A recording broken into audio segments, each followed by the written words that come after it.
inquiries. Whenever a new inquiry comes to you, how do you convert that inquiry into a paying customer? Is it randomly you're taking the form, few follow-ups, or there is some number of steps which you or your teammate can follow up to convert an inquiry into a customer?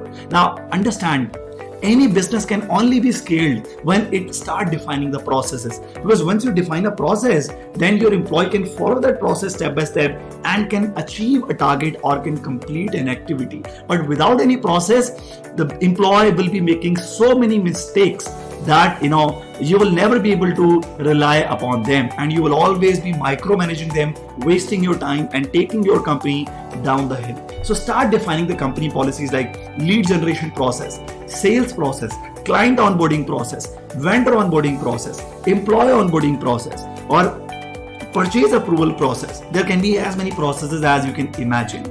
And now you're wondering, Kewal, yes, we can define these processes, but how can we automate them?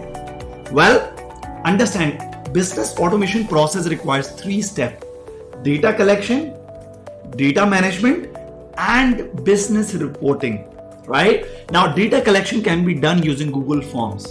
Data can be managed on Google Sheets, and you can have business reports coming on Google Data Studio.